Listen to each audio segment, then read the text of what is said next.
നാട് ഗവൺമെന്റിന്റെ ID card ഉണ്ടെങ്കിൽ അതിന്റെ ഒരു സെൽഫ് അറ്റസ്റ്റഡ് കോപ്പി വേണം. ഒപ്പം നിങ്ങളുടെ ഒരു ഫോട്ടോഗ്രാഫ് വേണം. ഒപ്പം 372 രൂപയാണ് ഈ കാർഡിന്റെ വില. ഇതിന്റെ രജിസ്ട്രേഷൻ ഫീ. അതിന് 3 വർഷമാണ് ഇതിന്റെ വാലിഡിറ്റി. ഇനിയും നിങ്ങൾക്ക് ന്യായമായ ഒരു സംശയം ഉണ്ടാകാം, തമിഴ്നാട്ടിൽ ID കാർഡ് ഇല്ലെങ്കിൽ നിങ്ങൾ എന്ത് ചെയ്യണം? വിഷമിക്കേണ്ട, നിങ്ങൾക്ക് കേരള സർക്കാർ ഇഷ്യൂ ചെയ്ത ഏതെങ്കിലും ഒരു ID കാർഡിനോടൊപ്പം ഇവിടെ താമസിക്കുന്നു എന്നുള്ള ഏതെങ്കിലും ഒരു രേഖ മാത്രം നിങ്ങൾ ഇതിനോടൊപ്പം സബ്മിറ്റ് ചെയ്താൽ മതിയാവും. ഇതാണ് NRK ഇൻഷുറൻസ് കാർഡ് എന്ന് പറയുന്നത്. രണ്ടാമത് ഏറ്റവും കൂടുതൽ ജനശ്രദ്ധ ആകർഷിക്കുന്ന ഒരു കാര്യമാണ് നമ്മുടെ പെൻഷൻ സ്കീം എന്ന് പറയുന്നത്.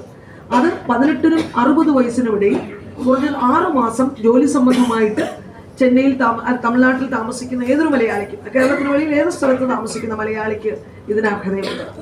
ഇനിയും എന്താണ് ഈ പെൻഷൻ സ്കീം?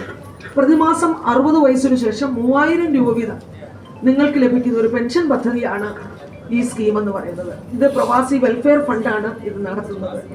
ഇനിയും എന്തൊക്കെ ഡോക്യുമെന്റ്സ് ആണ് നിങ്ങൾ ഇതിന് സമർപ്പിക്കേണ്ടത്? ഇപ്പോൾ ഞാൻ മുൻപ് പറഞ്ഞ NRK ഇൻഷുറൻസ് കാർഡ്, ഒന്ന് കേരളത്തിലെ ഒരു ID വേണം. അതിനായിട്ട് മുൻപ് നിങ്ങൾക്ക് കേരളത്തിലെ ID നിർബന്ധമായിരുന്നു. എന്നാൽ അതിന് പകരം ഈ NRK ഇൻഷുറൻസ് കാർഡ് ഉപയോഗിക്കാം. അതുപോലെ തന്നെ രണ്ടാമത് NRK ഇൻഷുറൻസ് കാർഡിന്റെ ഒരു പ്രയോജനം എന്ന് പറയുന്നത് തമിഴ്നാട്ടിൽ താമസിക്കുന്നു എന്നുള്ളതിന്റെ ഒരു രേഖ കൂടിയാണ്. അപ്പൊ NRK ഇൻഷുറൻസ് കാർഡ് എടുത്താൽ ഈ 2 കാര്യം നിങ്ങൾക്ക് അതിനകത്തെ മാൻഡേറ്ററി ഡോക്യുമെന്റ്സ് ആണ്. പിന്നെ നിങ്ങൾ ജോലി ചെയ്യുന്ന സ്ഥാപനത്തിൽ നിന്ന് നിങ്ങൾക്ക് ഒരു ലെറ്റർ കൊണ്ടുവരണം. ഇനി എല്ലാവരും ഉദ്യോഗസ്ഥരല്ല, നിങ്ങൾ ബിസിനസ് ആണ് ചെയ്യുന്നതെങ്കിൽ നിങ്ങൾ ഒരു ഏതെങ്കിലും ഒരു ഗവൺമെന്റ് ഓഫീസറുടെ, ഒരു ഗസറ്റഡ് ഓഫീസറുടെ അറ്റസ്റ്റ് ചെയ്ത ഒരു ലെറ്റർ നിങ്ങൾ സമർപ്പിക്കണം. ഒപ്പം നിങ്ങൾക്ക് എവിടെയാണെങ്കിലും ഒരു ആധാർ കാർഡ് ഉണ്ടാവും, അത് വേണം. ഒരു ഫോട്ടോ വേണം. പിന്നെ നിങ്ങളുടെ ജനനം, ഡേറ്റ് ഓഫ് ബർത്ത് പ്രൂവ് ചെയ്യുന്നതിൻ്റെ ഏതെങ്കിലും ഒരു സർട്ടിഫിക്കറ്റ്, അത് SSLC ബുക്ക് ആകാം, അല്ലെങ്കിൽ ഡ്രൈവിംഗ് ലൈസൻസ് ആകാം, വാട്ടെവർ ഇറ്റ് ഈസ്, അതിൽ ഡേറ്റ് ഓഫ് ബർത്ത് ഉണ്ടാവണം. ഇത്രയും ഡോക്യുമെന്റ്സ് നിങ്ങളുടെ കയ്യിൽ ഉണ്ടെങ്കിൽ നിങ്ങൾ 200 രൂപ കൊടുത്ത് രജിസ്റ്റർ ചെയ്യുക. പിന്നീട് 200 രൂപ വീതം പ്രതിമാസം കുറഞ്ഞത് 60 വയസ്സ് വരെ കുറഞ്ഞത് 5 വർഷം നിങ്ങൾ അടയ്ക്കേണ്ടത് ആവശ്യമാണ്. അതിൻ്റെ ഒരു കണക്ക് കൂട്ടൽ എന്ന് പറഞ്ഞാൽ 55 വയസ്സിൽ തുടങ്ങുന്ന ഒരാൾക്ക് 60 വയസ്സിൽ പെൻഷൻ കിട്ടും. എന്നാൽ 18 വയസ്സിൽ തുടങ്ങുന്ന ഒരാൾക്ക് കുറെ ആനുകൂല്യങ്ങൾ നമ്മൾ ഇത് അടയ്ക്കുന്ന സമയത്തിൽ നിങ്ങൾക്ക് ലഭ്യമാണ്. എന്നാൽ 22 വയസ്സിൽ ഓരോ വർഷം കൂടുന്തോറും 3% പെൻഷനിൽ വർധനയുണ്ടാവും. 22 വയസ്സിൽ തുടങ്ങുന്ന ഒരാൾക്ക് 60 വയസ്സിൽ കഴിയുമ്പോൾ പ്രതിമാസം 6000 രൂപ പെൻഷൻ ലഭിക്കും. നിങ്ങളൊന്ന് മനസ്സിലാക്കേണ്ടത്, നിങ്ങൾ ഈ ഇത്രയും 38 വർഷം അടച്ചു കഴിയുമ്പോൾ ഏകദേശം 96,000 രൂപയാണ് നിങ്ങൾ കൊടുക്കുന്നത്.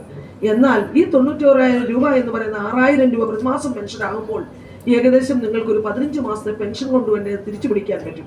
എന്നാൽ കുറഞ്ഞ പെൻഷൻ 5 വർഷം, അത് 12,000 രൂപയാണ് നിങ്ങൾ ഈ 5 വർഷം കൊണ്ട് ഈ ഇതിലെ പെൻഷൻ പദ്ധതിയിലേക്ക് കൊടുക്കുന്നത്. എന്നാൽ 4 മാസത്തെ പെൻഷൻ കൊണ്ട് നിങ്ങൾക്ക് ആ എമൗണ്ട് തിരിച്ചു പിടിക്കാം. 12,000 രൂപ മാത്രമാണ് നിങ്ങൾ കൊടുക്കുന്നത്. ഒരു ഹസ്ബൻഡും വൈഫും 6,000 22 വയസ്സിൽ തുടങ്ങുന്ന ഹസ്ബൻഡും വൈഫും ആണെങ്കിൽ 12, അതായത് ഏകദേശം 12,000 രൂപ നിങ്ങൾക്ക് പ്രതിമാസം ലഭിക്കും. ഏകദേശം 25 ലക്ഷം രൂപയ്ക്ക് മേളിൽ നിങ്ങൾ ഡെപ്പോസിറ്റ് ചെയ്താൽ, FD ഇട്ടാൽ മാത്രമേ ഈ ഒരു എമൗണ്ട് ഇന്ന് ബാങ്കിൽ നിങ്ങൾക്ക് ലഭിക്കുകയുള്ളൂ എന്നുകൂടെ നിങ്ങൾ ഓർക്കണം. അതുകൊണ്ട് തീർച്ചയായിട്ടും എല്ലാവരും ഈ NRK ഇൻഷുറൻസ് കാർഡിന്റെ പദ്ധതിയിലും അതുപോലെ പ്രവാസി വെൽഫെയർ ഫണ്ടിന്റെ ഈ സ്കീമിൽ നിങ്ങൾ ചേരണം. ഒപ്പം നമുക്ക് റിക്രൂട്ട്മെന്റ് ഉണ്ട്. അതുപോലെ നമ്മൾക്ക് സാന്ത്വന എന്ന് പറയുന്ന ഒരു സ്കീമുണ്ട്. അതായത് സാമ്പത്തിക ബുദ്ധിമുട്ട് അനുഭവിച്ച് പ്രവാസി കേരളത്തിൽ ചെല്ലുമ്പോഴാണ് അവൻ യഥാർത്ഥ പ്രവാസിയാവുന്നത്. തിരിച്ച് നമ്മുടെ സ്വന്തം മണ്ണിലേക്ക് പോകുമ്പോഴാണ്. അവിടെ വെച്ച് നിങ്ങൾ മരണപ്പെട്ടാൽ 1.5 ലക്ഷം രൂപയാണ് നിങ്ങളുടെ വാർഷിക വരുമാനം. അതിന് താഴെയാണെങ്കിൽ 1 ലക്ഷം രൂപ വരെ മരണാനന്തര സഹായം നമ്മൾ കൊടുക്കുന്നുണ്ട്. ഒപ്പം നിങ്ങൾക്ക് ഒരു ക്രിട്ടിക്കൽ ഇൽനസ് വന്നാൽ 50,000 രൂപ വരെ നിങ്ങൾക്ക് ലഭിക്കും. അതുമാത്രമല്ല, നമ്മുടെ പ്രിയപ്പെട്ടവർ മരണപ്പെട്ടാൽ അവരുടെ മൃതശരീരം നാട്ടിലേക്ക് കൊണ്ടുപോയി അടക്കം ചെയ്യണമെങ്കിൽ അതിന് 30,000 രൂപ വരെ റീഎംബേഴ്സ്മെന്റ് സ്കീമിൽ നോർക്ക തരുന്നുണ്ട്. അത് നിങ്ങൾ കൊണ്ടുപോയതിനു ശേഷം അതിനൊരു ആപ്ലിക്കേഷൻ ഫോം ഉണ്ട്. അതിനാവശ്യമാകുന്ന രേഖകൾ എൻ്റെ ഓഫീസിൽ സമർപ്പിച്ചാൽ നിങ്ങൾക്ക് കിട്ടുന്നതായിരിക്കും. അതുപോലെ വിദേശ രാജ്യങ്ങളിലേക്ക് കുഞ്ഞുങ്ങൾ പോകുമ്പോൾ ലാംഗ്വേജ്, OET, IELTS, ജർമ്മൻ, അങ്ങനെയുള്ള ലാംഗ്വേജിനും നമ്മൾ ട്രെയിനിങ് കൊടുക്കുന്നുണ്ട്.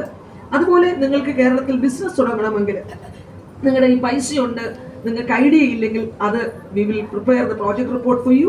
ഇനിയുമില്ല, പൈസയുണ്ട്, നിങ്ങൾക്ക് ഐഡിയ ഉണ്ട്, പൈസ ഇല്ല, അതിനും ഞങ്ങൾ മാർഗനിർദ്ദേശം നൽകും. ഇനി ഇത് രണ്ടും ഇല്ലെങ്കിലും അതിനും ഞങ്ങൾ നിങ്ങളോടൊപ്പമുണ്ട്. കേരളത്തിൽ ആർക്കെങ്കിലും ഇൻവെസ്റ്റ് ചെയ്യാൻ തയ്യാറാണെങ്കിൽ അതിന് ഞങ്ങളെ സമീപിച്ചാൽ മതി. അതിനും നോർക്ക നിങ്ങളോടൊപ്പമുണ്ട്. പിന്നെ എന്തിനും ഏതിനും പ്രവാസി എന്ന നിലയിൽ പ്രവാസികളോടൊപ്പം നോർക്കയുണ്ട്. എൻ്റെ കൂടുതൽ വിവരങ്ങൾ, സമയക്കുറവ് മൂലം നിങ്ങൾക്കൊക്കെ വിശപ്പിൻ്റെ ഒരു കത്തലിലാണെന്ന് എനിക്കറിയാം, ദീർഘിപ്പിക്കുന്നില്ല. കൂടുതൽ വിവരങ്ങൾക്ക് എൻ്റെ ഓഫീസുമായിട്ട് നിങ്ങൾക്ക് ബന്ധപ്പെടാം.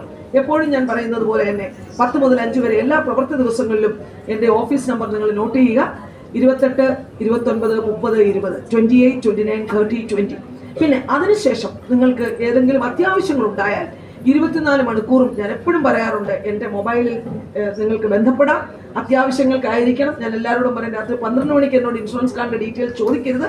എന്നാൽ നിങ്ങൾക്ക് വ്യക്തിപരമായിട്ട് എന്തെങ്കിലും ബുദ്ധിമുട്ടുണ്ടെങ്കിൽ അത് ഈ സ്കീമിലൊന്നും പെട്ടതല്ല, അല്ലാതെ തന്നെയാണെങ്കിലും നിങ്ങൾക്ക് ഏത് ആവശ്യങ്ങൾക്കും എപ്പോഴും വേണമെങ്കിലും ഒരു സഹോദരി എന്ന നിലയിൽ നിങ്ങളോടൊപ്പം ഞാൻ ഉണ്ടാവും. എൻ്റെ മൊബൈൽ നമ്പർ 94418623 94418623. ഒരിക്കൽ കൂടെ നോർക്ക ഈ കേരളത്തിൽ തമിഴ്നാട്ടിൽ നടപ്പാക്കുവാനായിട്ട് സഹായിച്ച ഫെയ്മയെ നന്ദിപൂർവ്വം ഓർക്കുന്നു. ഇവിടുത്തെ ഓരോ മറുനാടൻ മലയാളിയും കടപ്പെട്ടിരിക്കുന്നു എന്നൊരിക്കൽ കൂടെ ഞാൻ പറഞ്ഞുകൊണ്ട് ഫെയ്മയുടെ എല്ലാ പ്രവർത്തനങ്ങളും നോർക്കയ്ക്ക് നൽകുന്ന എല്ലാ സപ്പോർട്ടിനും ഒരിക്കൽ കൂടെ നന്ദി രേഖപ്പെടുത്തിക്കൊണ്ട് നിർത്തുന്നു. നന്ദി, നമസ്കാരം.